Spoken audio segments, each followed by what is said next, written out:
Not only do we often wonder why things are the way they are, we also have to wrestle with the consequences of why things are not the way they are supposed to be. In today's lesson in Genesis 3, we're going to learn how we are to deal with the consequences of sin. Then, we've got a treat for you, so stick with us as we dig into Genesis 3 and seek to understand our shared experiences together. Coming up next.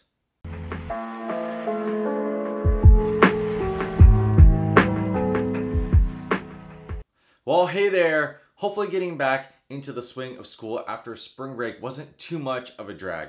I'm Dominic, and Lighthouse is the youth ministry at acc.church, where we desire for every student to personally experience the light of Christ and for students to shine the light of Christ into your spheres of influence. Welcome, and if you're not subscribed to the Lighthouse channel, hit the subscribe button right now. If you haven't watched last week's video, you can click on the eye in the upper corner. Today we will take a look at the middle part of Genesis 3, focusing on the judgment that's handed out as a result of Adam and Eve's sin. So, before we get really going, pause the video right now and read all of Genesis 3 for yourself, and give extra attention to verses 8 to 19, then come back and continue playing the video. Just in case you're not as familiar, we learned about the creation of the universe in Genesis 1. The creation and significance of humanity in Genesis 2, and last week we saw that sin was introduced into the world and the human heart in Genesis 3. Today we'll be focusing on the role of God's judgment in Genesis 3. After being in perfect relationship with God in Genesis 2, we see in Genesis 3 verses 6 and 7 that Adam and Eve and their entire framework for how they understood the world changed because they disobeyed God.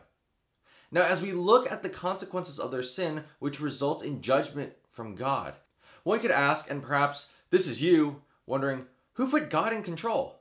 Well, if creating the universe and all that populates it isn't enough, I don't know what is. Now, in Genesis 3, 8 to 19, we see a number of things.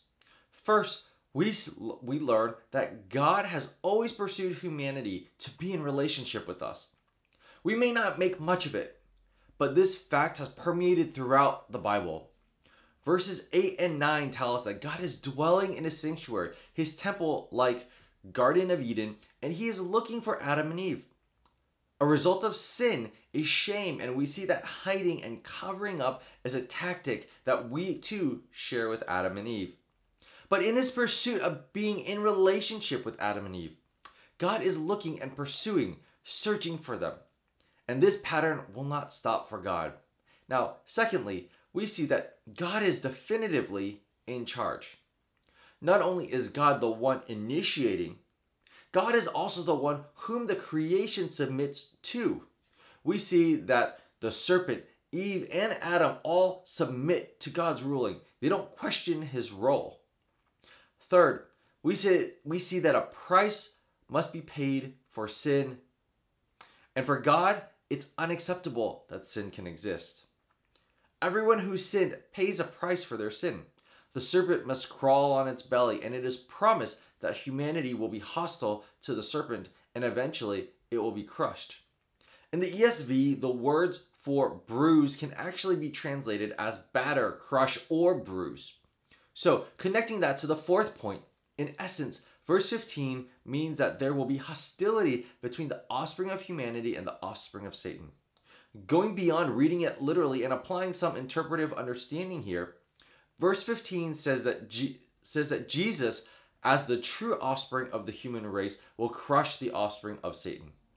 Now, fifth, in God's judgment, God shows us that he is holy, righteous, and cannot be in the presence, in proximity to sin, which is why Adam and Eve have to be expelled from the Garden of Eden. And if you recall that the Garden of Eden is a temple, then anything sinful must be removed from God's presence. Then, verses 16 to 19 tell us how men and women will experience judgment. For women, God says that childbearing will be painful and that the marriage relationship between husband and wife will go from to love and to cherish, and it will transform, becoming to desire and to dominate. Without trying to go down the rabbit hole here and trying to provide as much as I can contribute through a man's eyes, I have so much admiration for Lynn and women who have gone through the pain of childbirth. As I reflect on the birth of our sons, what still impresses me the most is the strength and love required to meet the pain of childbirth. The strength, love, and sacrifice that mothers regularly embody is nothing compared to the strength, love, and sacrifice required in the moment of childbirth. So if your mom is around after this, I'd encourage you to go to her, hug her, and thank her for bringing you into the world. You may not fully understand what it means today, but I know for sure it'll make her day. And for men, God's judgment is that work will be hard and unproductive. When you read Genesis 1 and 2, you get the picture that while there was work that was right and proper for man to do, there was a sense that God is the one who supplies all the vegetation and ensures a good yield. But in Genesis 3:17 to 19, there's a sense that vegetation and all that grows in the ground will be difficult to yield in a way that is different from within the Garden of Eden. Famine will be common because the weather and the soil conditions will not yield a good crop. And that humanity most certainly will die because it is no longer able to eat from the tree of life. These are 7 things that we can learn from this part of Genesis 3. When we read Genesis 3, we see 2 of the 3 movements that we've covered so far. First, sin, and today, judgment. And with the rise of anti-Asian violence and racist incidents, I know our community is wondering if God has anything to say to us, and he certainly does. We see that God does not condone sin, for all have sinned and fallen short of the glory of God. There's no place for racism or hate. In a recent conversation, someone reminded me how God's love to humanity begins with Adam, then Eve, then the first family. Then it increasingly grows bigger and bigger and bigger, and it ends in Revelation with all peoples, nations, tribes, and tongues worshiping God. Through the progression of the Bible, we see and we witness the globalization of God's love and in the inclusivity. The gospel demands that all are welcomed to worship the Creator. As we ponder how are we to respond to the anti-Asian violence and racism that we've witnessed recently, we are compelled to respond first as Christ followers, and secondly through the lens of our Asian Americanness. Most of us at Lighthouse, if we were to travel back to the countries our parents are from, people there wouldn't consider us to be fully Asian, and neither are we fully considered fully American either. Thus, to address in particular the Atlanta murders, I had a conversation with women from our church to listen to their perspectives on recent events from a Christian Asian American woman's perspective. Today, you'll see the first half of our conversation. Your counselor has the link to the video. Pause this video and watch the conversation that we have. Then return to this video for the discussion questions and the announcements. Here are today's discussion questions. First, what right does God have to judge the serpent, Adam and Eve? Second, what do we learn about God when he must be separated from sin? Third, what did you take away from the first half of our conversation with Christian Asian American women? And fourth, share how the women's responses to recent events matches or conflicts with how you've been processing recent anti-Asian incidents. In 2 Fridays, it'll be Good Friday.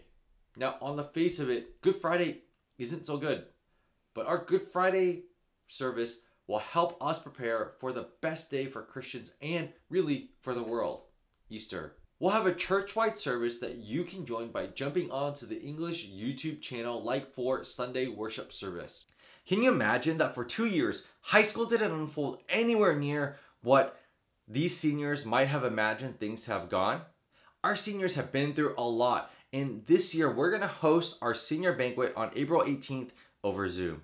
If you want to help out, please email me and I'll get you connected. Seniors, mark your calendars. If you're friends with the senior, mark your calendar too to make sure they know just how much they're loved and appreciated as we celebrate and prepare to launch them into the next phase of their lives. Next Sunday will be the last day to complete the Lighthouse survey. Like I promised, this prize pack is stuffed full of all the things that you've seen and more, like this boba plushie. You can fill out the survey at acc.church/lighthouse21survey. Ooh, matcha drinks. Or by clicking the link in the description below. Can you imagine what your small group would have been like without a committed counselor like the one that you have? To be there for you every weekend, to show up when Zoom and Hangouts are exhausting, to invest in you, to pray for you, to point you to the gospel. Well, we're going to thank and celebrate our counselors on Sunday, May 16th at 1 p.m. over Zoom. We want you to do this through two primary ways. First, by sharing how they've shaped and influenced you over the past year, and second, by giving them a gift. You'll have a maximum of 8 minutes to share with everyone how your counselor has been absolutely amazing over the past year. And as a small group, you need to do a few things. First, you need to make sure that you have each other's emails so that you can plan for counselor appreciation together outside of small group.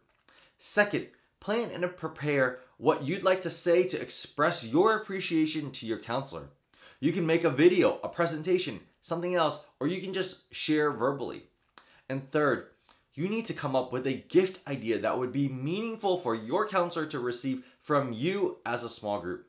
Remember, your counselor can buy anything you might purchase them, but they can't buy something meaningful that only you as a small group can give to your counselor. It doesn't have to be costly, though I'm sure they wouldn't be opposed to it. It just needs to be meaningful and personal. Now, if you have two counselors, you should also prepare two gifts. Then decide who is going to do what or to purchase what. And then also make sure that everyone pays evenly. You'll still have a number of weeks to prepare. I'm excited to gather together to see everyone for counselor appreciation and to hear how you've been blessed by your counselor this year. Hey, thanks so much for joining us today. My prayer for you is that today's lesson shows how God must respond and judge sin. As you listen to the women who shared their thoughts and reflections, I hope you are moved and encouraged. So far in Genesis 3, we've seen how sin was introduced into the world. Then today, God's judgment on sin was demonstrated. And if we were to stop here, life would just be depressing, meaningless, and completely without hope. But that's not what we find. In the last part of chapter 3, which we'll see in 2 weeks, God shows grace, compassion, and a glimpse of the gospel that gives us a hope that is manifested and perfected in the person, work, death, and resurrection of Jesus. And we'll pick up the rest of our conversation where we left off, where we begin to share powerful stories of how the gospel points these ladies to overcome racism and sexism. I believe God has powerful truths for all of us to hold on to this week. Make sure to stay connected with us online at acc.lighthouse.org and on Instagram at acc.lighthouse. Have a great weekend, and we'll see you next time.